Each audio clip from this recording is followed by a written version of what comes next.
بسم اللہ الرحمن الرحیم. جو نماز سے فارغ ہو چکے ہیں اللہ کے ذکر میں اور درود شریف پڑھنے میں آہستہ مشغول رہے.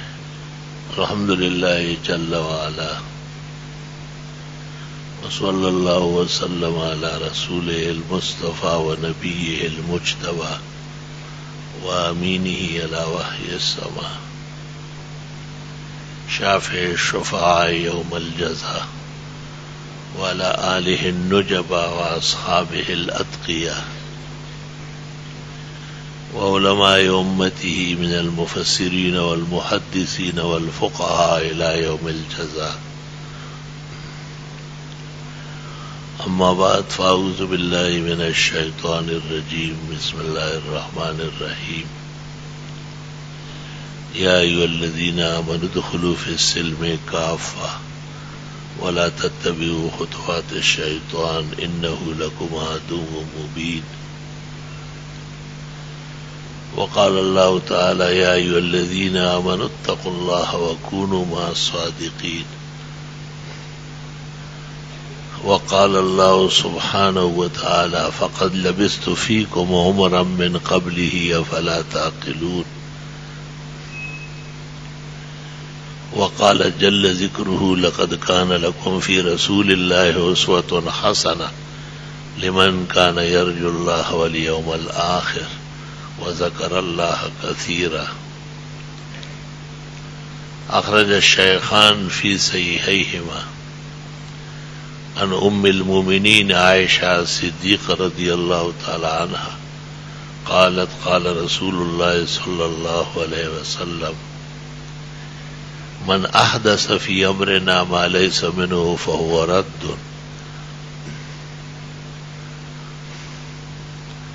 وقال رسول اللہ صلی اللہ علیہ وسلم ترکت فیکم امرین لن تضلوا ما تمسکتم بہما کتاب اللہ وسنت نبیہ. اخرجہ مالک فی الموطأ. وقال صلی اللہ علیہ وسلم والذی نفسی بیدہ لو کان موسیٰ حیا لما وسعہ الا اتباعی. اخرجہ البغوی فی شرح السنہ.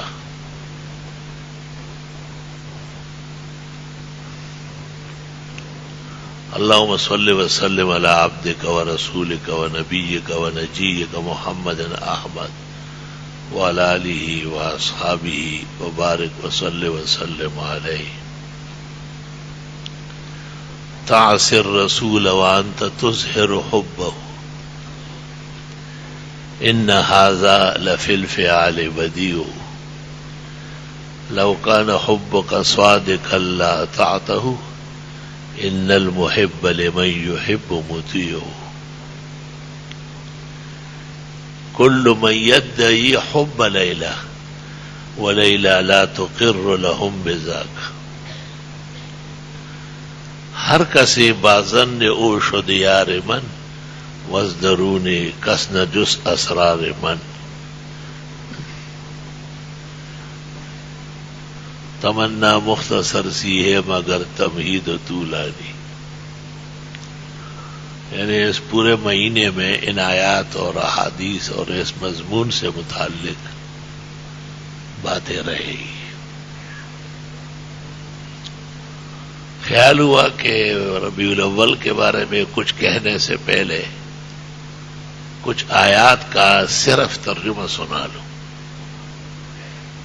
اس سے مضمون کا اکثر حصہ باشعور اور باذوق اہل توحید و سنت کو ذہن نشین ہو جائے گا. یا ایھا الذین آمنوا ادخلوا فی السلم کافۃ.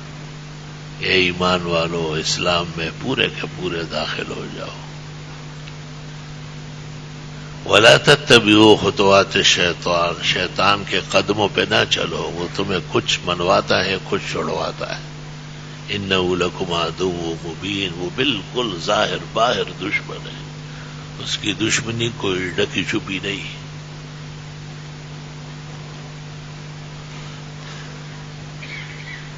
یا ایھا الذین آمنوا اتقوا اللہ وکونوا مع الصادقین. اے ایمان والو اللہ تعالیٰ سے ڈرو اور سچوں کے ساتھ رہو. ساتھ رہنے کا مطلب کیا ہوگا؟ ان کے عقیدے، ان کے اعمال، ان کی طرز زندگی، اس کو مشعل راہ بناؤ.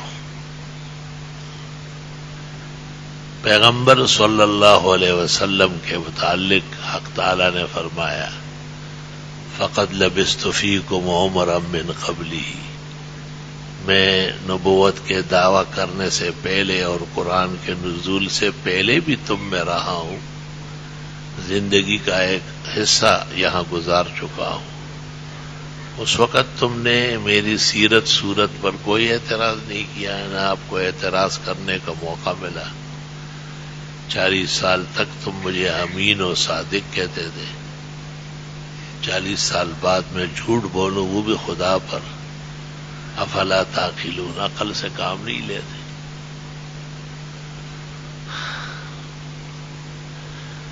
اور سورہ احزاب کی آیت لقد کان لکم فی رسول اللہ اسوۃ حسنہ، تمہارے لیے زندگی گزارنے کا بہترین نمونہ جناب رسول اللہ صلی اللہ علیہ وسلم کی زندگی میں ہے. لمن کان یرجو اللہ والیوم الآخر، ان لوگوں کے لیے ہے جو اللہ تعالیٰ پر اور آخرت پر ایمان رکھتے ہو. وذکر اللہ کثیرا، اور سچ مچ اللہ کو یاد کرتے ہو. بخاری شریف اور مسلم کی حدیث جو حضرت عائشہ ام المومنین کے حوالے سے، جس میں حضرت صلی اللہ علیہ وسلم نے فرمایا اگر کسی نے اس دین میں کچھ اضافہ کیا، اپنی طرف سے کچھ ڈالا، وہ اس کے اوپر مردود ہوگا. یعنی وہ بھی مردود، اور اس عمل کو بھی فرمایا کہ یہ بھی مردود. حضرت صلی اللہ علیہ وسلم نے ایک موقع پر قسم کھا کے کہا کہ لا یؤمن احدکم حتی یکون ہواہ تبعا لما جئت بہ، تم میں سے کوئی شخص مسلمان ہی نہیں ہو جب تک کہ اس کے خواہشات میری شریعت اور میری سنت کے تابع نہ ہو جائے.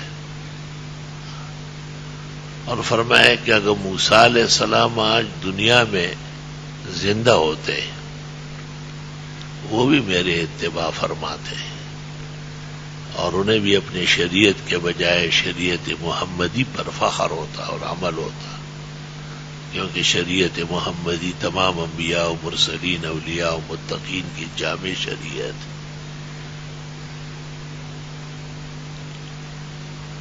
حضرت صلی اللہ علیہ وسلم نے یہ بھی وصیتاً فرمایا کہ میں تو دنیا سے چلا جاؤں گا لیکن 2 چیزیں چھوڑوں گا، ایک اللہ کی کتاب اور دوسری میری سنت. جب تک تم زندگی اس کے مطابق گزارو گے گمراہ نہیں ہوں گے، ہدایت پر رہو گے.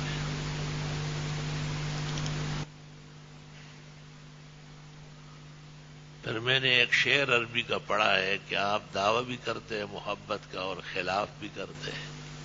یہ تو ایک عجیب انداز زندگی ہے. اگر آپ محبت میں سچے ہوتے تو ساتھ دیتے، اطاعت کرتے، فرما برداری کرتے. ہمیشہ محبت کرنے والا اپنے محبوب اور اپنے معشوق کے طرز پر شہدا اور فدا ہوتا ہے. دعوت بہت لوگ کرتے ہیں لیکن حقیقت صدق ناپید ہوتی ہے. ہر شخص لیلا کی محبت کے دعوے دار ہے، مگر لیلا ہر ایک کے لیے ماننے والی نہیں ہے. وہ تو سچ دیکھے گی، دیانتداری اور امانتداری دیکھے گی. مولانا روم نے کہا ہے کہ اپنے خیال و گمان میں تو ہر ایک میرا چاہنے والا ہے، لیکن جب تلاش کرنا پڑا، ٹھٹولنا پڑا تو قطعاً موافق نہیں، مخالف اور دشمن نکلا. ربیع الاول کا مہینہ اسلام کے 12 مہینوں میں سے ایک ایسا مہینہ ہے کہ جس میں فخر المرسلین، سید الاولین والآخرین، سید الاولیاء والمتقین، سید الغرر المحجلین، اسعد السادات جناب نبی کریم صلی اللہ علیہ وسلم متولد بھی ہوئے ہیں، ولادت باسعادت کا بھی یہ مہینہ ہے، اور اتفاق سے وفات کا بھی یہی مہینہ ہے۔ ولاد میں بعض ہے، 8 ربیع الاول بھی ہے اور 9 بھی کہی گئی ہے۔ محمود پاشا فلکی مصری نے تقویم الاسلام کے نام سے ایک اسلامی اعداد و شمار پر مشتمل حدیث، تفسیر، فقہ، تاریخ کے روشنی میں ایک جنتری لکھی ہے۔ اس میں ثابت کیا ہے کہ ولادت باسعادت صحیح قول کے مطابق 9 ربیع الاول ہے، اور بعضوں نے 9 اور 8 میں کچھ یکسانیت پیدا کرنے کی کوشش کی ہے۔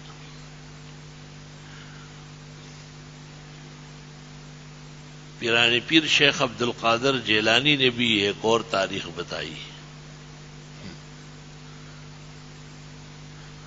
مولوی احمد رضا خان صاحب نے بھی تسلیم کیا ہے کہ ولادت 12 ربیع الاول کو نہیں ہے۔ بدور الہ الا وغیرہ میں تسلیم کیا ہے، البتہ دوسرے دلائل سے پھر انہوں نے اسی کو ٹھہرایا۔ البتہ اس پر اجماع اور اتفاق ہے کہ حضرت صلی اللہ علیہ وسلم کی وفات حسرت آیات، دنیا سے آخرت کا جو سفر ہے وہ 12 ربیع الاول کو ہے، اس میں اختلافی قول نہیں ہے۔ یہی وجہ ہے کہ آج تک زبان عام و خاص پر 12 وفات ہے، 12 ربیع الاول کو 12 وفات کہتے ہیں، یعنی ربیع الاول کی 12 تاریخ اتفاق سے پیر کا دن تھا جب حضرت صلی اللہ علیہ وسلم نے اس دار فانی سے دار بقا کو سفر آخرت فرمایا ہے۔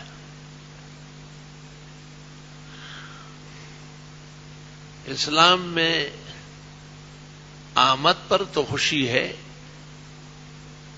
یعنی ولادت خوشی اور محبت اور انداز فکر کا ایک واقعہ ہے، لیکن اسلام میں موت کو طول دینا نہیں ہے اور وفات منانا ثابت نہیں ہے۔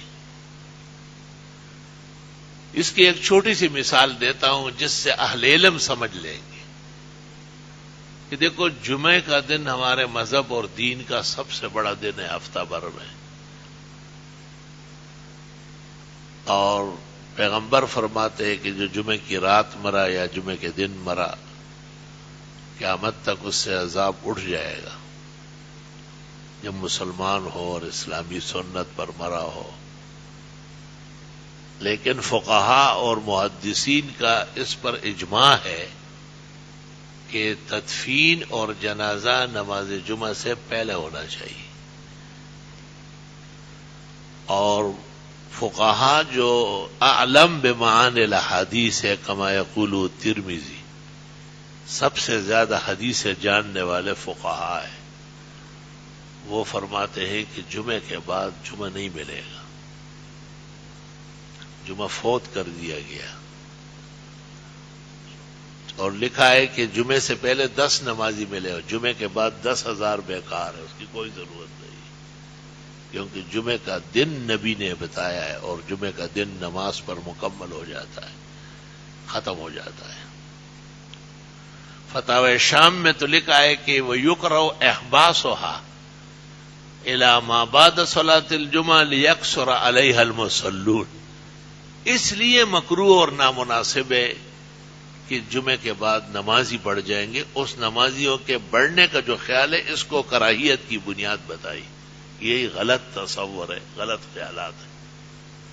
مطلب یہ ہے کہ اگر کوئی ایسا وقت میں مرا کہ قبر تیار نہ ہو سکی، کوئی شخص ایسا مرا کہ اس کا جنازہ قبل الجمعہ ممکن نہیں تھا، تو ان کے لیے یہ وعید ہے، اور یہ شدید مسائل نہیں ہے، وہ تو مجبوری ہے۔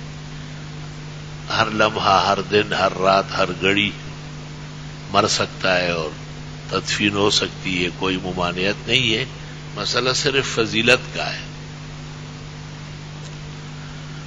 یہ مسئلہ حنفیہ کے ہاں غیر نزاعی ہے، تمام امت محمدیہ متفق ہے، بالخصوص احناف فقہاء و محدثین، کہ اگر ممکن ہو اور ورثاء کے لیے سہولت ہو تو مردے کے ساتھ بڑا احسان یہ ہے کہ قبل الجمعہ جنازہ ہو جائے، تدفین ہو جائے، اور کہتے ہیں لوگ واپس آ کے اپنے اپنے محلے میں جمعہ پڑھ لیں اور جمعے کا یہ مبارک لمحہ مردے کو قبر میں مل جائے، چونکہ شامی میں وضاحت موجود ہے پوری، اس لیے بقیہ حوالے جو موجودہ پمفلٹ نکلا ہے اس میں سب انبار لگایا ہے عزیز ہمایوں مغل اخسنی نے حوالوں کا۔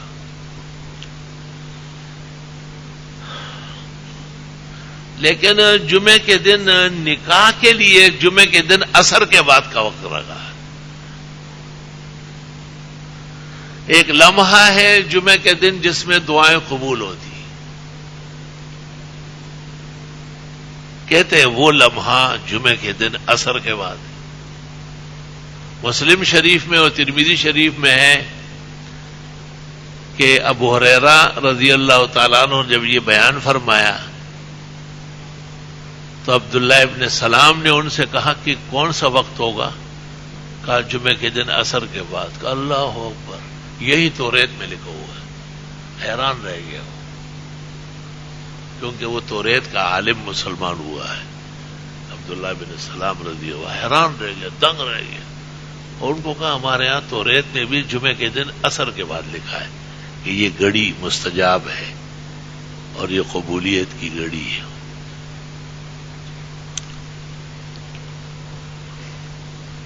وہاں ایک اشکال بھی کیا گیا ہے، اشکال یہ کیا ہے کہ حدیث شریف کے مضمون میں ہے کہ وہ نماز پڑھ رہا ہوگا اور نماز کے اندر دعائیں ہو رہی ہوگی، وہ قبول ہوگی، تو پوچھا گیا کہ عصر کے بعد تو نماز نہیں ہے، تو ابو ہریرہ رضی اللہ تعالیٰ عنہ نے اور ایک روایت میں ابن عباس نے کہا کہ آپ نے یہ حدیث نہیں سنی ہے کہ جو نماز کے انتظار میں بیٹھ گیا جیسے کہ نماز میں ہے، من جلس ينتظر الصلاة فكأنه في الصلاة، تو عصر سے مغرب تک جو نفل منع ہے وہ اس لیے کہ انتظار مغرب ہے، لہذا یہ لمحہ سارا کا سارا دعاؤں کا اور نجابت کا اور قبولیت کا ہے۔ یہاں طالب علم ایک اشکال کرتے ہیں کہ جب قبولیت کا لمحہ عصر کے بعد ہمارے ہاں طے شدہ ہے تو جنازہ بھی عصر کے بعد ہونا چاہیے، تو دو جواب یاد رکھے۔ ایک بات تو یہ یاد رکھے کہ اس پر اجماع ہے کہ فضیلت جمعہ صلاۃ جمعہ پر مکمل ہے۔ مولانا عبدالحی لکھنوی نے بجمع المتفرقات المسائل بنفی المفتی والسائل میں لکھا ہے اگر کوئی شخص نئے کپڑے پہنے اور نہا لے جمعے کے بعد، اس نے سنت پر عمل نہیں کیا ہے، جمعہ گزر چکا ہے، وہ ایک استحبابی لمحہ ہے جو عصر کے بعد ہے۔ دوسری بات یہ ہے کہ مومن مسلم جس کا جنازہ پڑھا جاتا ہے وہ تمام دعاؤں کا جامع ہے، اس لیے اہل حق کہتے ہیں کہ جنازے کے بعد دعا نہ مانگی جائے۔ اپنے طور پہ کوئی دعائیہ کلمات کہے تو حرج نہیں ہے اٹھتے بیٹھتے، لیکن باقاعدہ لوگ بیٹھے اور ایک آدمی دعائیں پڑھے، اور جیسے کہ بعض لوگوں کا وہ طریقہ ہے، تو مرقات جلد 4 صفحہ 164 پر ملا علی قاری حنفی لکھتے ہیں وَلَا يَدْعُو لِلْمَيِّتِ بَعْدَ صَلَاةِ الْجَنَازَةِ لِأَنَّهُ يَشْبَهُ الزِّيَادَةَ فِي الْجَنَازَةِ، جنازے کے بعد مردے کے لیے دعا نہ مانگے کیونکہ تو ایسا لگ رہا ہے جیسے جنازے کا حصہ باقی ہے اور جنازہ سلام پر مکمل ہو گیا ہے۔ تو چونکہ نماز جنازہ جیسے اہم مہم فضیلت اور مغفرت کا باعث کما رواہ مسلم و ترمذی و نسائی و ابن ماجہ، وہ مردے کو ٹائم پر نصیب ہو گیا، مل گیا، اس لیے اس کے لیے مزید جنازے کے بعد والی دعا یا لمحات کے انتظار کی ضرورت نہیں ہے۔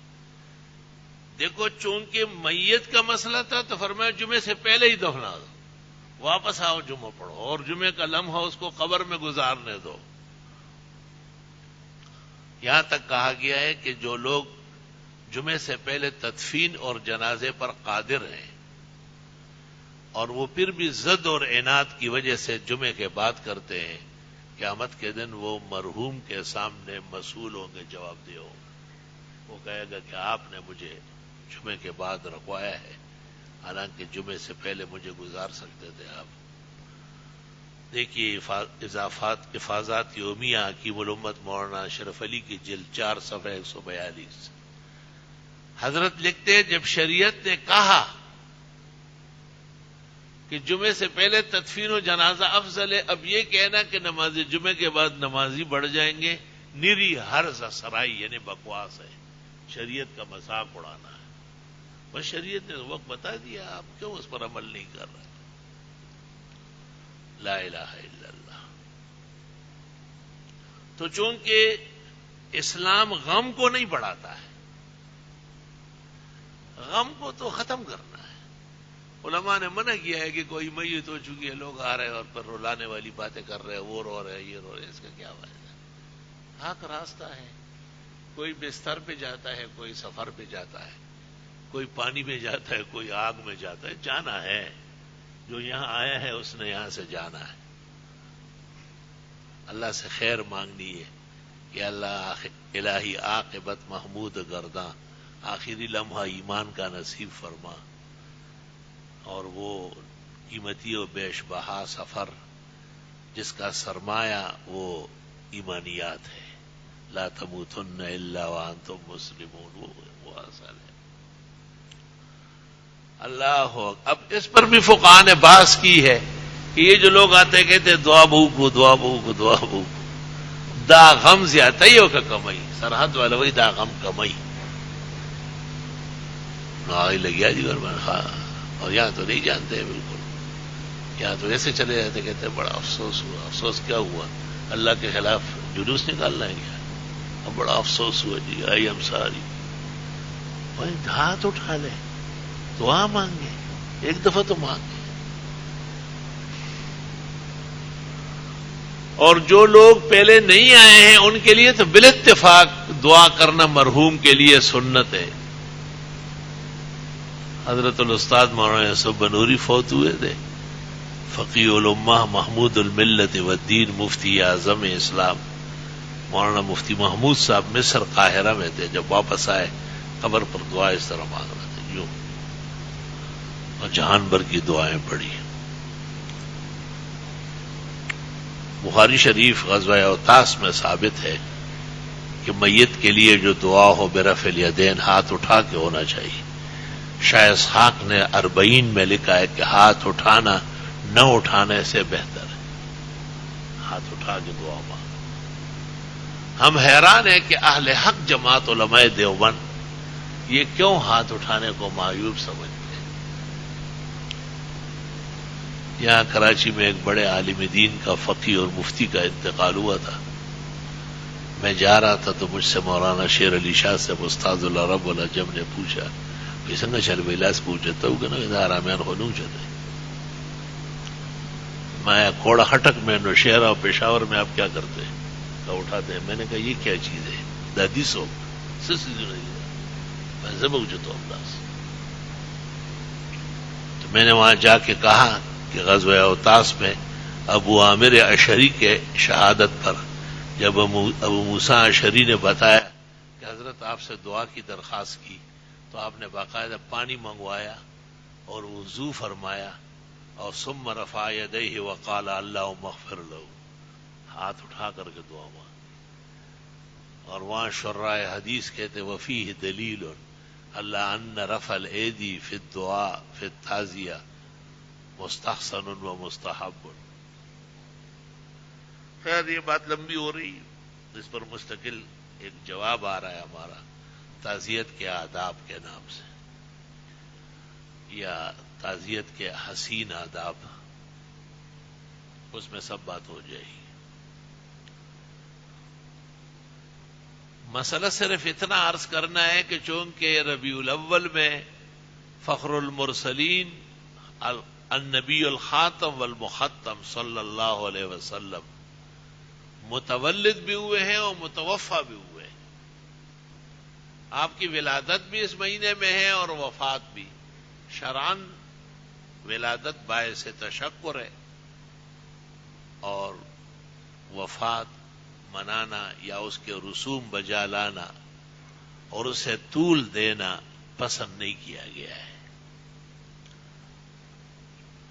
شاید یہی وجہ تھی کہ 1300 سال تک تو 12 وفات تھی اور 1300 سال کے بعد جب 14ویں صدی شروع ہو گئی تو جشن عید میلاد النبی نکلا ہے. اور کیا کیا تماشے ہیں وہ سب آپ کے سامنے. اس وقت 2-3 باتیں عرض کرنی ہے. لا الہ الا اللہ. ایک بات تو یہ ہے کہ دیکھو، ایک عام گھرانے میں بھی جب بچہ پیدا ہوتا ہے تو لوگ خوشی مناتے، مبارک ہوئے بچہ ہوا، اللہ نصیب کرے، خدا تعالیٰ زندگی دے، صحت دے. پھر جتنے بڑے اور ذمہ دار کے ہاں بچے پیدا ہوتے ہیں اتنے ہی زیادہ منصب اور ذمہ سمجھا جاتا ہے. تو پھر ایک ایسی ہستی جن جیسے نہ اولین میں ہوئی اور نہ آخرین میں ہوئی، جو انبیاء و اولیاء و متقین اور پارساؤں کے اسعد السادات ہیں، قدوہ اور امام ہیں اور خیر کا گنجینہ اور خزانہ ہے، الشافع المشفع ہے، جناب محمد مصطفیٰ احمد مجتبیٰ صلی اللہ علیہ وسلم کی ولادت یقیناً بہت بڑی خوشی اور مبارک لمحہ ہے. امتوں کے لیے اندھیرے چھٹ گئے، روشنیاں آ گئی.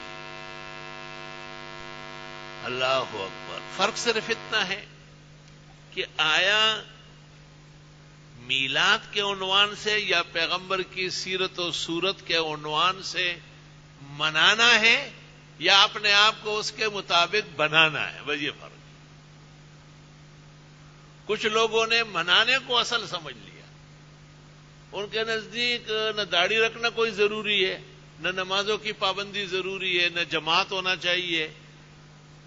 اگر اس طرح ہے تو بہت اچھا ہے اور اللہ تعالیٰ انہیں توفیق دے.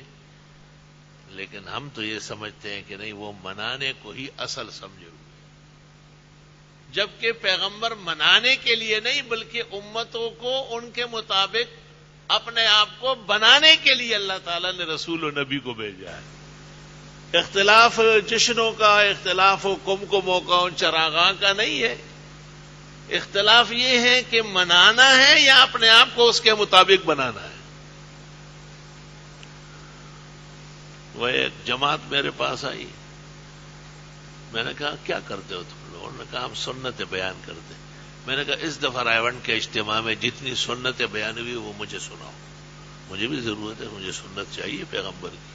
تو چپ چاپ بیٹھا رہے. میں نے کہا سنتیں سمجھنا یہ آدھے سے زیادہ دین ہے. سمجھو گے تو بیان کرو گے، تو آپ سمجھے ہی نہیں، بیان کہاں سے کریں گے؟ آپ کا تو خیال یہ کہ بستر لے لو، وہاں چلے جاؤ اور پڑے رہو پھر رائیونڈ چلے گئے، وہ ماشاءاللہ چلے گئے اور آ گئے، چلے گئے اور آ گئے. پاغیلاڑ پدیرالا اس بیا راشی اور نہ رجستر گے تو روی ماتا خاندار راشی. اللہ تعالیٰ رائیونڈ کے اعمال اور اجتماعات قائم دائم رکھے اور ہمارے بزرگ کو عمر و صحت دے اور تبلیغی دوستوں کو کچھ احساس و شعور نصیب فرمائے.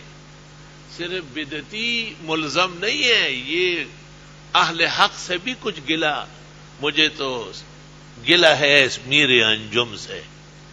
انہیں بھی احساس ہونا چاہیے کہ بھائی داڑھی رکھنا سنت مؤکدہ ہے، واجب کے حکم میں ہے. بغیر کسی وجہ کے داڑھی مونڈنا اور ہمیشہ داڑھی مونڈا رہنا گناہ کبیرہ ہے. اس کو کیسے بیان کریں گے، کیسے امت کو آگاہ کریں گے؟ بھائی معروف سنتیں موجود ہیں. مسجد میں داخل ہوتے وقت دایاں پاؤں آگے کرے، اللہ مفتح لی ابواب رحمتک کا پڑھ لے. یہ سنتیں بھی یاد نہیں ہو رہی. بھائی نکلتے وقت بائیں پاؤں پہلے باہر نکالے اور جوتا دائیں میں ہی ڈالے، اللہم انی اسألک من فضلک. دونوں جگہ آتے وقت بھی جاتے وقت بھی درود شریف بھی ہے. حضرت الاستاذ نے مولانا یوسف صاحب نے معارف و سنن شرح ترمذی میں روایتیں نقل کی اور عمل الیوم میں ابن سنی نے اور زہد میں عبد المبارک نے. سنتیں اپنانا یہ امت کی ذمہ داری تھی. بخاری شریف میں ہے، کتاب العلم میں بھی ہے اور آگے بھی آ رہا ہے کہ ایک یہودی نے حضرت عمر سے کہا کہ امیر المومنین، ایک آیت آپ کے قرآن میں نازل ہوئی ہے، الیوم اکملت لکم دینکم واتممت علیکم نعمتی ورضیت لکم الاسلام دینا، لو نزلت عند معاشرنا اليہود لاتخذنا ذلک اليوم عیدا. اگر ایسی آیت ہمارے ہاں توریت میں آ جاتی، ہم اس دن جشن منا لیتے، اس سے بھی زیادہ کمکمے لٹکا لیتے. حضرت عمر نے یہ نہیں کہا کہ بس صبح ہونے دے اور کل سے ہم کمکمے لٹکائیں گے اور روڈ بلاک کریں گے، اور فرمایا علمنا ذالک اليوم، اور بخاری میں عرفنا ذالک اليوم، ہمیں وہ دن معلوم، وہ مہینہ معلوم، وہ تاریخ معلوم.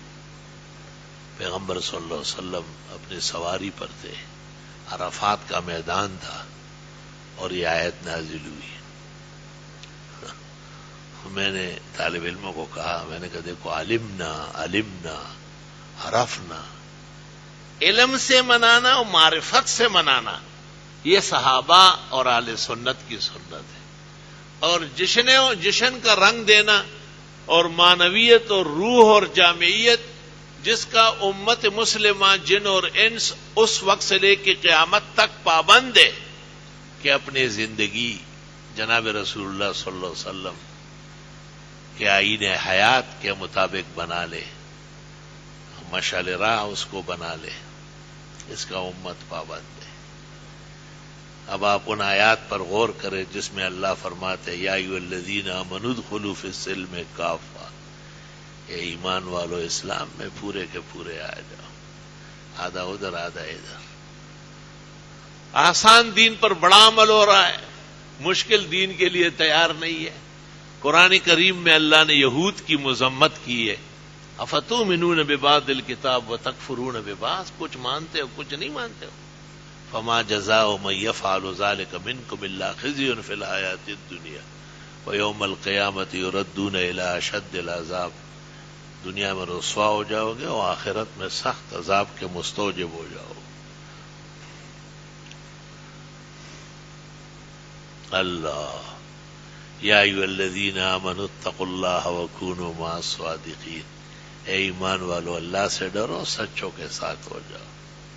صحابہ سچے تھے، تابعین و اتباع سچے تھے، ائمہ اجتہاد اور فقہ صادقین ہیں، محدثین اور مفسرین اور ہمارے علماء اور اولیاء اور ہمارے سالفین اور صالحین ہم تک دین اسلام پہنچانے والے، وہ سب سچوں کی جماعت ہے.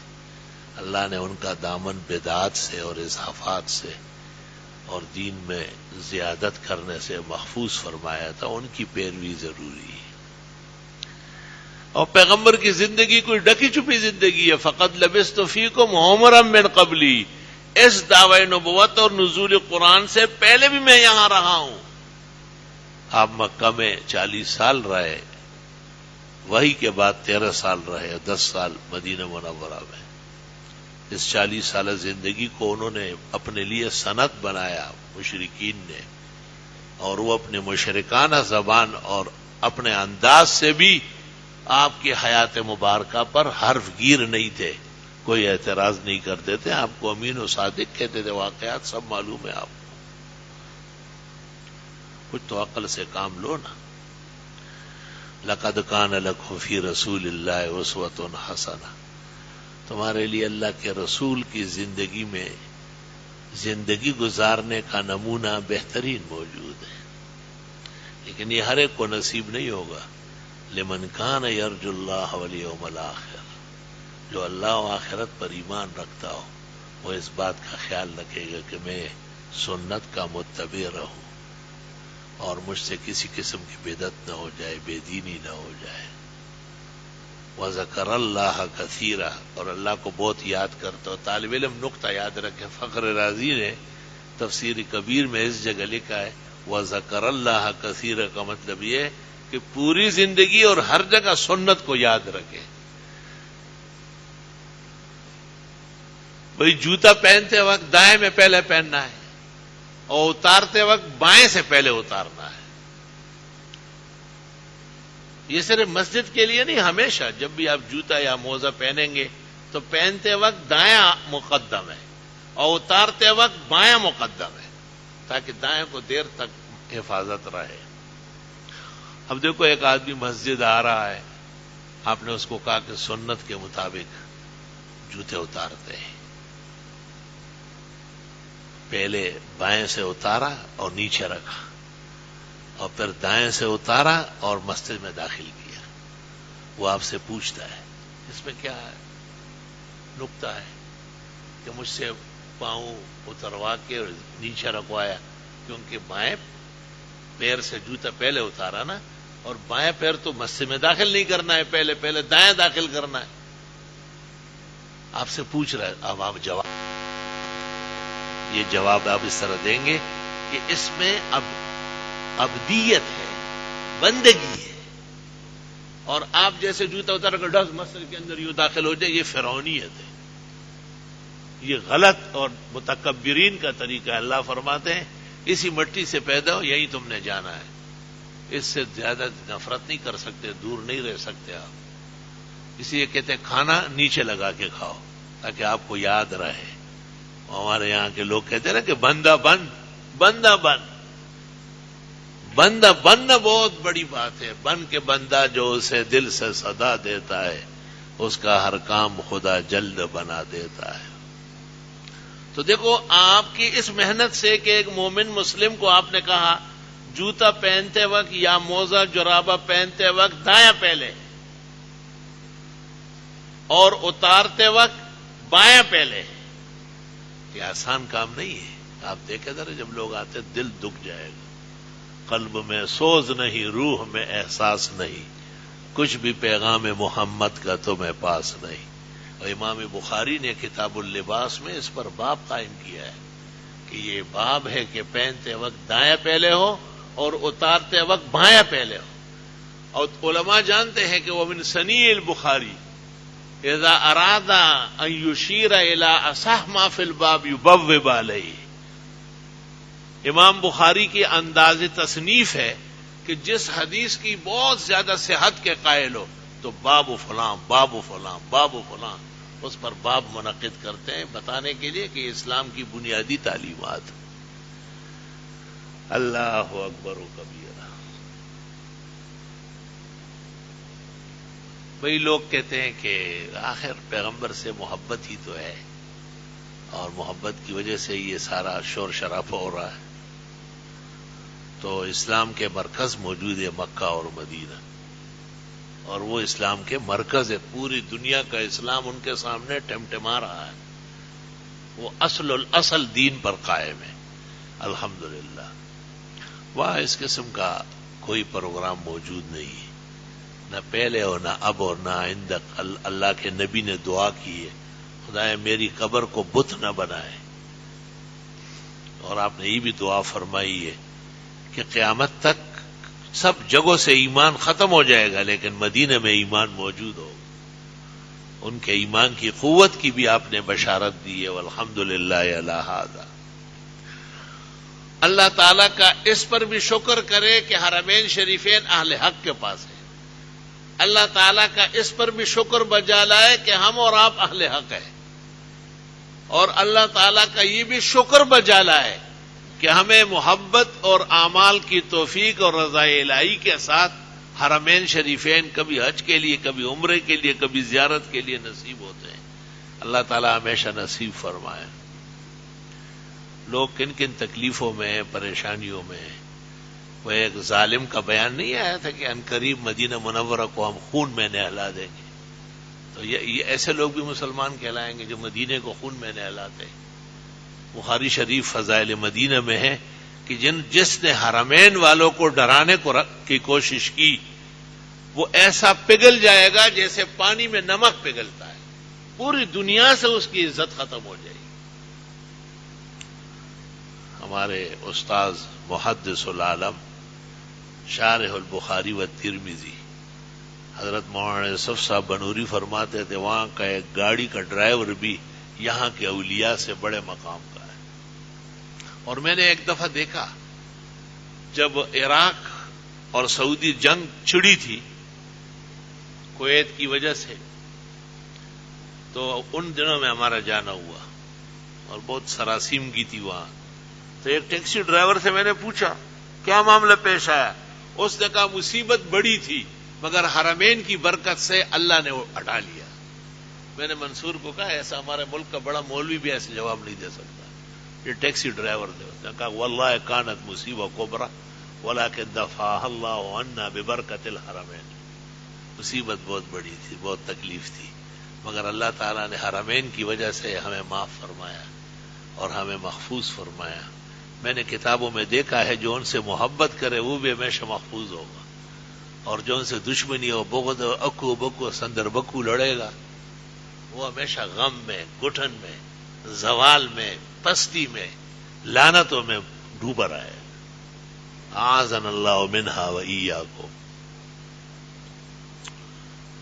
الحمدللہ ثم الحمدللہ.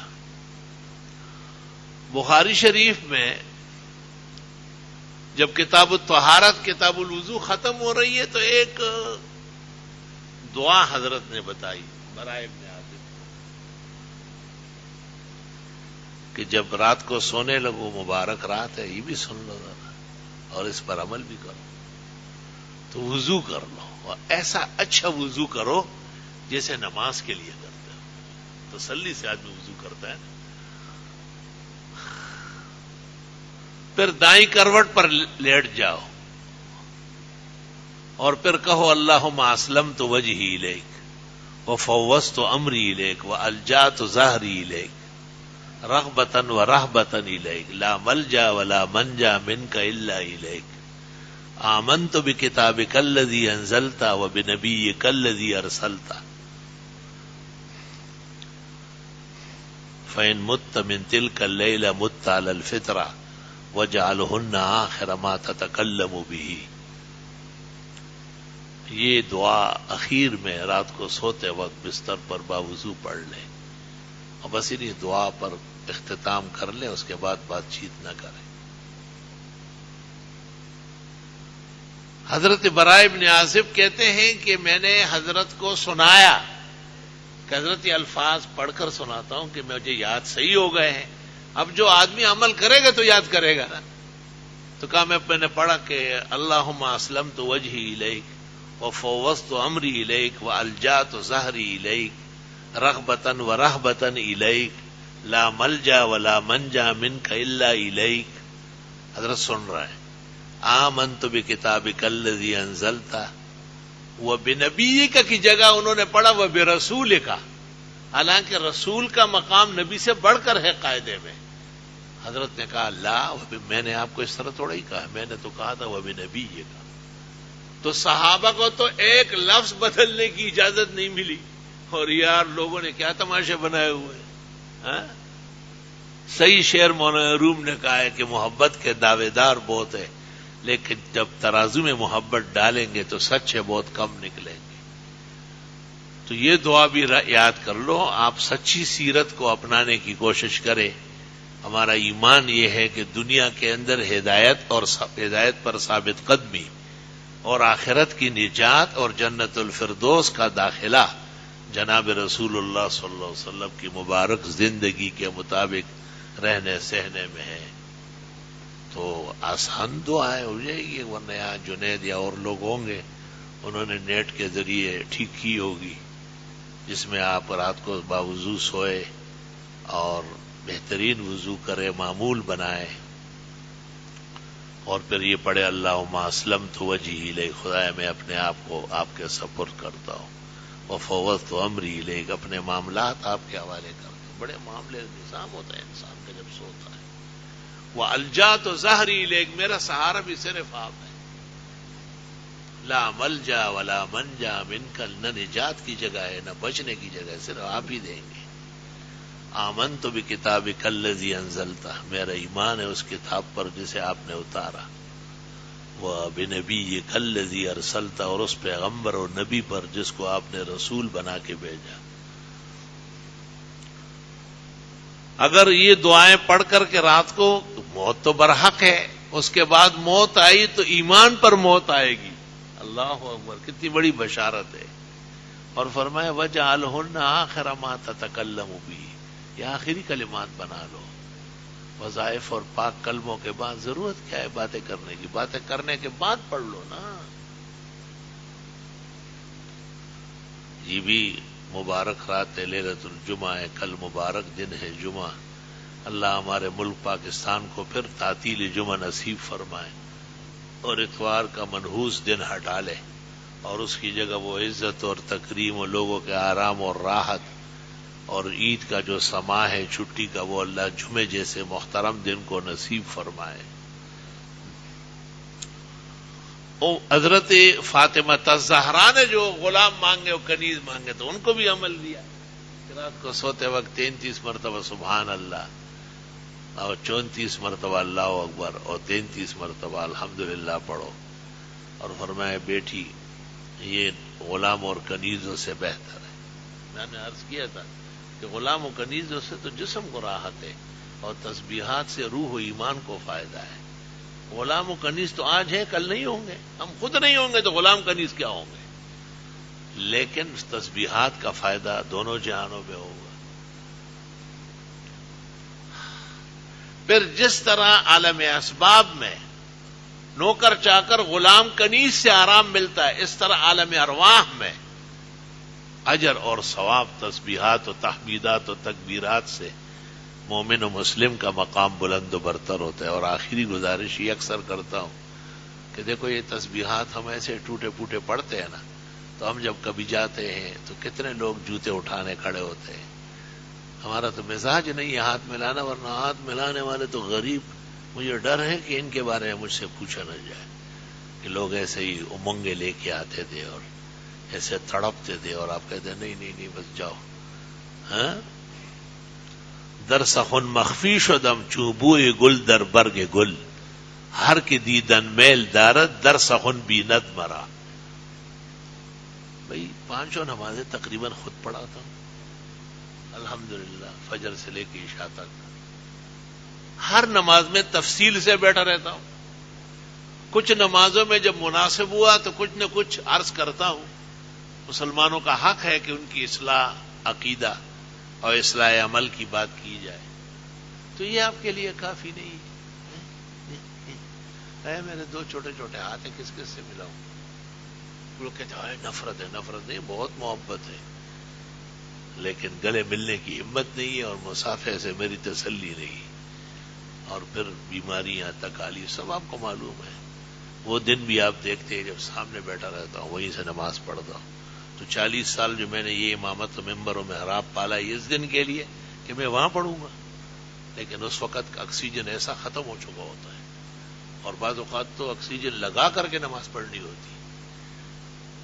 تو اس لیے میرے اعذار قبول فرمائیں اور مجھ سے ناراض نہ ہو، اور مجھے بھی دعائے صحت شفا اور ہدایت اور ثابت قدمی اور مغفرت اور جنت کے بھی ہم بھی طلبگار ہیں. اور وہ دن بھی آنے والا ہے تو دعاؤں میں بھی یاد رکھے. اور یہ جو میلاد کے نام پر اور سیرت کے نام پر اور جشن میں مبتلا ہے اور بجائے بننے کے منانے میں مبتلا ہو چکے، ان کے لیے بھی ہدایت کی دعا فرماؤ. الحمدللہ رب العالمین. اللهم صل وسلم على عبدك ورسولك ونبيك ونجيك محمد احمد وعلى آله واصحابه وبارك وسلم عليه. ربنا آتنا في الدنيا حسنة وفي الآخرة حسنة وقنا عذاب النار. اللهم إنا نسألك العفو والعافية في الدنيا والآخرة. اللهم إنك عفو كريم تحب العفو فاعف عنا. وإنا نسألك الجنة ونعوذ بك من النار. لا إله إلا الله وحده لا شريك له له الملك وله الحمد وعلى كل شيء قدير. پورے عالم میں 75 مقامات پر ملکوں میں یہاں کے درس اور بیان سنا جاتا ہے. اللہ ان سب کو شریک اجر و ثواب فرمائے. اور جتنے حاضرین ہیں اور ان کے غائبین ہیں اللہ ان کو اس مجلس کے انوار و برکات نصیب فرمائے. جن کی جو دعائیں ہیں حق تعالی قبول فرمائے، جو مرادیں ہیں عطا فرمائے، جو درد و غم ہے صدمے اور پریشانیاں ہیں دور فرمائے. مجھ عاجز اور فقیر کو اور دیگر بیماروں کو اللہ تعالیٰ صحت کاملہ و شفا عاجلہ عطا فرمائے. کراچی کی آلودگی ہمیشہ کے لیے ختم فرمائے. پورا پاکستان کے چپے چپے کی حفاظت فرمائے.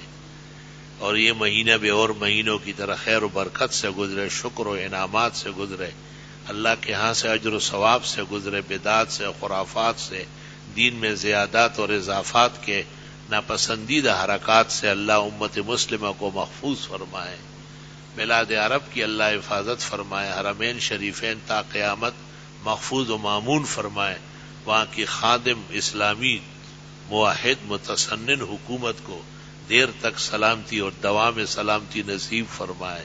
انبیاء و مرسلین نے، اولیاء و متقین نے، خاتم النبیین صلی اللہ علیہ وسلم نے جو دعائیں فرمائی اللہ تعالی ہمیں بھی نصیب فرمائے۔